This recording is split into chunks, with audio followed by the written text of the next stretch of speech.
வினோத்தும்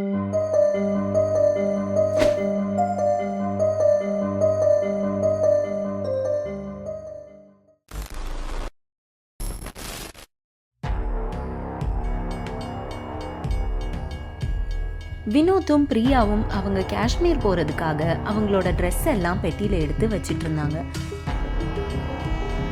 என்னது, ட்ரெயினுக்கு இன்னும் 10 நிமிஷம் தான் இருக்கா அப்படின்னு வினோத் கத்திட்டு வேகமா ஸ்டேஷனுக்கு போறான். பிரியாவும் அவன் கூட வேகமா வந்து அந்த ட்ரெயினை பிடிக்க ஓடுறான்.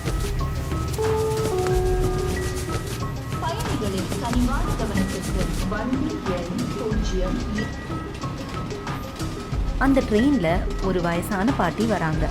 அந்த பாட்டி கையில ஒரு கூடை இருந்துச்சு. அந்த கூடையில பயங்கரமான சக்தி வாய்ந்த ஒரு பேயை அவங்க அடைச்சு வச்சிருந்தாங்க. அத புனித நீர்ல கரைக்கிறதுக்காகத்தான் இந்த ட்ரெயின்ல போயிட்டு இருக்காங்க. அதே ட்ரெயின்ல ஒரு அரசியல்வாதி பயணம் செய்றாரு. அவருக்கு பாதுகாப்பா பிளாக் கேட்ஸ் அவர் கூட இருந்தாங்க. அந்த பிளாக் கேட்ஸ்ல ஒருத்தன் அங்க இருக்கிற மக்களை எல்லாம் சோதனை செய்றான். பேக், பெட்டி எல்லாத்தையும் சோதனை செஞ்சாங்க.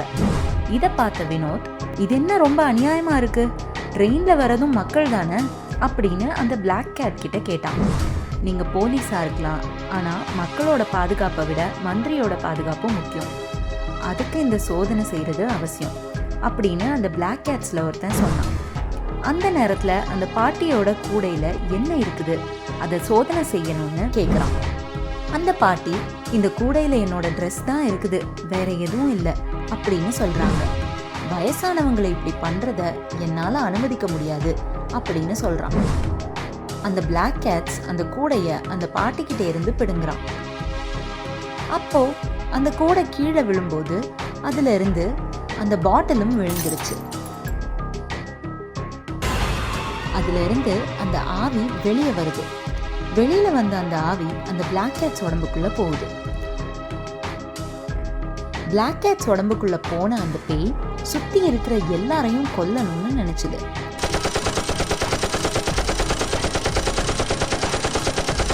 அவன் பக்கத்துல இருந்த மற்ற பிளாக் கேட்ஸையும் அவன் சுட ஆரம்பிச்சான். உடனே வினோத்தும் பிரியாவும் அந்த அரசியல்வாதியை காப்பாற்றணும்னு அவர்கிட்ட போய் நின்னுக்கிட்டாங்க. அந்த ட்ரெயின்ல ஒரு குழந்தையும் இருந்துச்சு. ட்ரெயின் ஒரு ஸ்டேஷன்ல போய் நின்னுது. இந்த ட்ரெயின்ல இருக்க பிளாக் கேட்ஸுக்கு பேய் பிடிச்சிருக்கிற விஷயம் அந்த ட்ரெயினுக்கு வெளியே இருக்க யாருக்கும் தெரியாது. ராதாகிருஷ்ணன் ஒரு கல்லூரி ஆசிரியரா வேலை பார்த்துக்கிட்டு இருக்கிறாரு. அந்த ட்ரெயின்ல ஏறினதும் அந்த அரசியல்வாதிய பாக்குறாரு. உங்க ஆட்சி காலத்துல ரோடு சரியா இல்ல, பஸ் சரியில்லை அப்படின்னு கம்ப்ளைண்ட் பண்றாரு. இப்போ ட்ரெயின் கூட சரியில்லை போல, அதான் இந்த ட்ரெயின்ல மக்கள் யாருமே இல்லை அப்படின்னு சொல்றாரு. அந்த பேயை எப்படியாவது பிடிச்சு குடுவைக்குள்ள அடைக்கணும்னு அந்த பாட்டி மந்திரத்தை சொல்ல ஆரம்பிச்சா. ராதாகிருஷ்ணன் தன்னோட பிரச்சனைகள் எல்லாம் சொல்லிக்கிட்டு இருந்தப்பவும் எதுவும் பேசாம அமைதியா நின்னுக்கிட்டு இருந்தாரு அரசியல்வாதி. அங்க நிறைய பிளாக் கேட்ஸ் செத்து கிடந்தத ராதாகிருஷ்ணன் பார்க்கல. அத்தனை பேரும் செத்து கிடந்ததை பார்த்ததும் ராதாகிருஷ்ணன் பயந்துட்டான். பாதுகாப்பு இருக்கிற பிளாக் கேட்ஸையே நீ கொன்னுட்டியா அப்படின்னு அவன் சட்டையை பிடிக்கிறான். இதெல்லாம் பார்த்துட்டு இருந்த வினோத் நடந்ததை ராதாகிருஷ்ணன் கிட்ட சொல்றான். எல்லாரும் அந்த பிளாக் கேட்ஸுக்கு பயந்து ஒரு இடத்துல நின்றுக்கிட்டு இருந்தாங்க. ராதாகிருஷ்ணன், பேயெல்லாம் கிடையாது, யாரை ஏமாத்த பாக்குறீங்க, இந்த அரசியல்வாதி காப்பாத்துறதுக்காக தான் இப்படி ஒரு நாடகம் போடுறீங்க அப்படின்னு சொல்றான். இந்த பிளாக் கேட்ஸ் வரும்போது, பாருடா உன் நண்பர்கள் எல்லாம் இந்த அரசியல்வாதி கொன்னுட்டான், இவனை பழி வாங்கியே ஆகணும், முதல்ல இவனை சுடு அப்படின்னு சொல்றான்.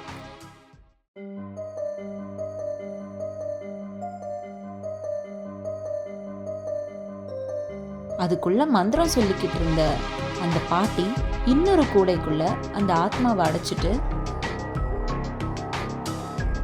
அந்த ஸ்டேஷன்ல நின்னதும் இறங்கி போயிட்டாங்க.